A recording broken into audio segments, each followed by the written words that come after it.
good morning. It's Sunday, 21st of November. I mentioned I was going to Munich last week, and I did, but just before I went to Munich, I decided to move some kegs around and twisted my ankle. Then proceeded to walk 15,000 steps every day around the Munich Exhibition Centre. And I've done something, I don't know what it is, and it's quite painful now, so off to the doctors, I think. However, on Tuesday, I'm going back to Munich. So I'm not going to be able to squeeze it in, I don't think. I know health comes first, but I've got to be there, so don't know what I'm going to do. Oh, and the other thing as well, in the airport on the way back, Friday, I've been having trouble with a tooth all week, really sensitive, and a bit into a Lufthansa chocolate, I don't know what you describe it as really, like a chocolate fudge brownie. My tooth fell out. Well, half of it fell out.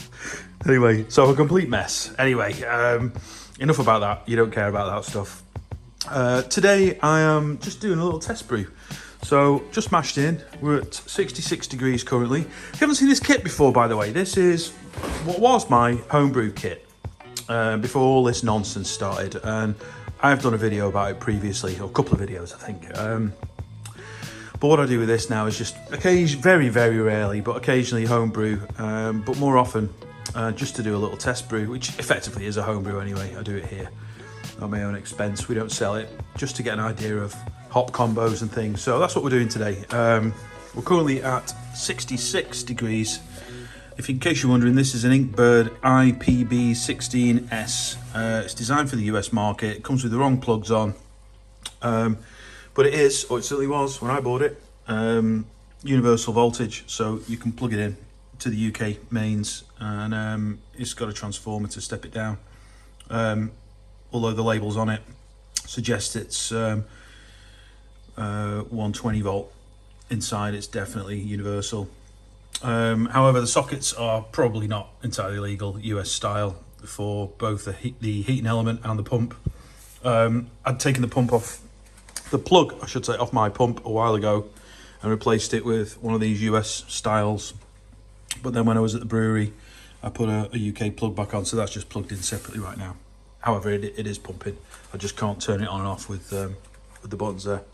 And then we've got I think was a 56 litre stainless steel pot.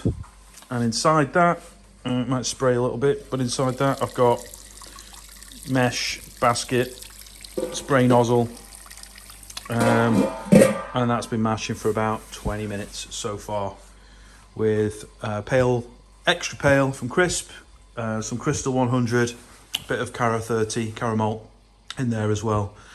It's an IPA, or hopefully it will be an IPA. As I said, I'm using a kind of classic-ish hop combo.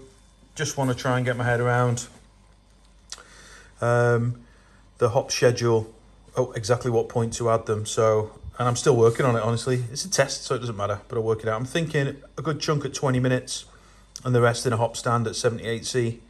I'll work out the weights in a minute, but going for somewhere mid 40s IBU. And we'll just see what it tastes like. I'm planning not to dry hop, but we'll work that out as we go along, I guess. And what results from this, if it's any good, then we'll get a full-scale brew of that on in the next few weeks, once we've had a chance to try it out and have a little test. So, that's the plan. I will be back once this mash is finished, and we'll drain the grain. No sparge, we're going full volume here, so I'm aiming for somewhere over 20 litres at the end, so we can get a full corny keg into the Smegerator.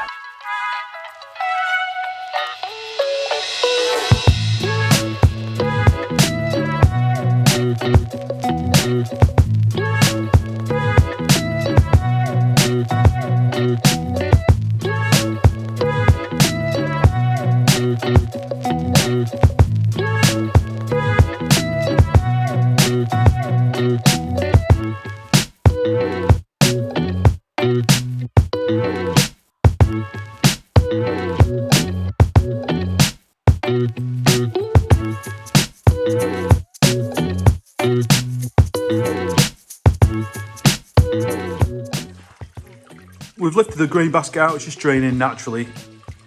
I do give it a bit of a squeeze sometimes, just push it down and squeeze the last bits out, but I've pulled it now. It's about 1 hour and 10 minutes, and we are at the target gravity, which at this point is 1045. We're looking for 1050 after boil, and this kit does get a little bit more boil off than the kit, in percentage terms anyway, than the kit that we're using at the brewery. So we'll need quite a bit of boil off to get down to the 1050 target.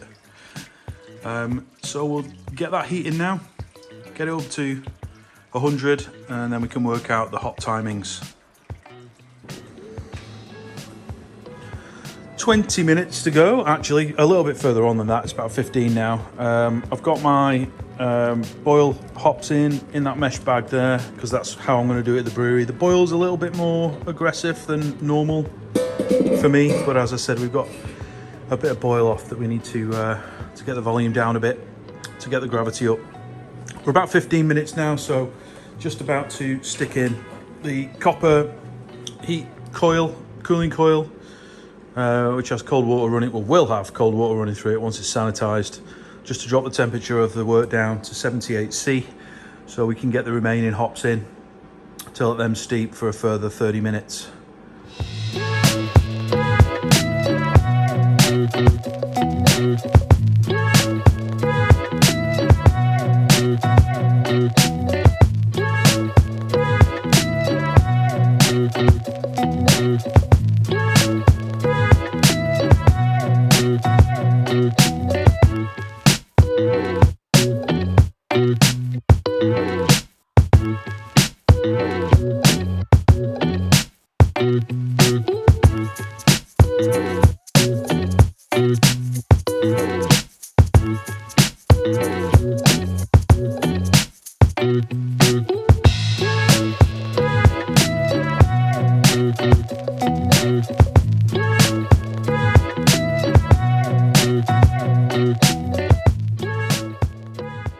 Right, 1050, bang on the money. As I've taken the lid off, the boil's a lot less violent than it was now, but that coil's well sanitized. The bag that I've used here to put the hops in, the first load of hops which are in there, they absorb quite a lot of water. Anyway, the first hops are in and done their thing. We can add the second hops to that in a second. Let's get the water connected up and get that down to 78.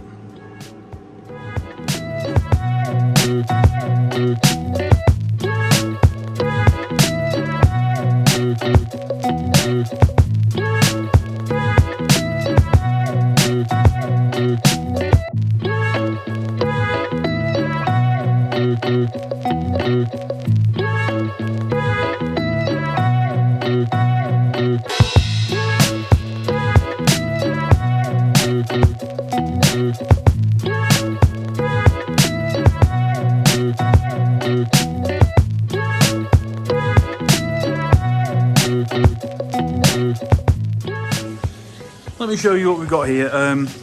It's not too sophisticated. There's a copper coil here, cold input this side and the hot that side. It actually goes into the bottom of the coil, comes all the way up, takes the heat with it in the water that comes out, which is just unfortunately draining into the sink. If I've got stuff to wash, normally I'll use it because it's, it can come out really hot.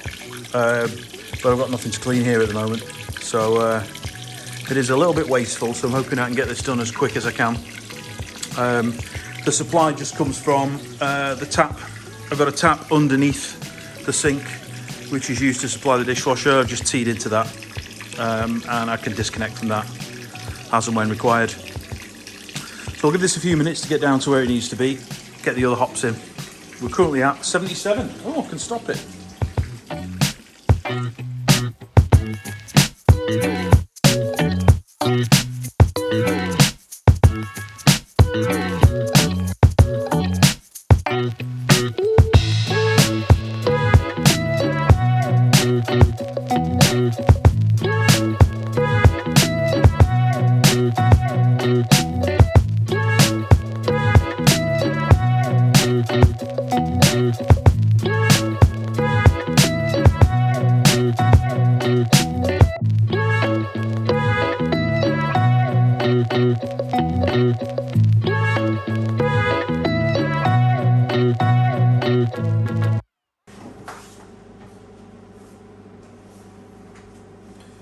now we'll start the timer for 30 minutes. So that stood for, how long? Probably 30 minutes. Then we dropped the temperature down to pitching temperature, or close as we could, 22 degrees, which is what it was, and that's what's left. I did forget the Proto Flock once again, and we have managed to get 25.5 litres. The calculator said 25, so I'm good with that. So that was 20 grams each of Amarillo, Chinook, Simcoe at 20 minutes, and then another 20 grams of each at 0 minutes, 78C for a 30-minute hop stand. And then it was probably another half hour-ish, maybe 40 minutes to get it down to pitching temperature, and I left the hops in. So we'll get some additional aroma probably from that too. And now we're in the fermenter. We're going to get some US-05 in, give it a couple of weeks, and see how it looks. Let's get some yeast in. For years and years and years, all I've done is bought a pack of manufacturer's homebrew pack of yeast and just lobbed it in, and sometimes two. But actually there is a pitching rate, and for US-05 it's between 0.5 and 0.8 grams per litre. So with 25 litres in there, just a little bit over, quick calculation, between 12.5 and 20 grams. So if we pick somewhere in the middle of that, about 15-ish, 16-ish, it's certainly more than would be in a pack. And I think I've been under pitching for years. I'm going 10, 11, 12, 16, 17-ish, 18. That'll be close enough. So that's a proper healthy pitch. We'll get that in.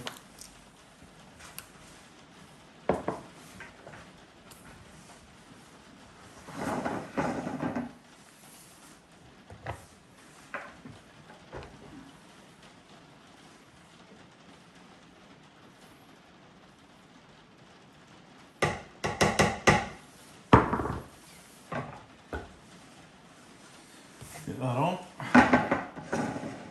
And at this point what you see people doing is shaking it up and down. Shake it like a Polaroid picture. Not in my house. It's not necessary. If you read the manufacturer's data, and they know, right, they should know their product. It's not necessary to make a little starter, hydrate, or shake it like bloody hell. So we're not going to do that. We'll just let it float. It's sinking anyway, look, you can see it. And we'll get that into the fermentation chamber, which is actually the SMEG, and we'll let it rip.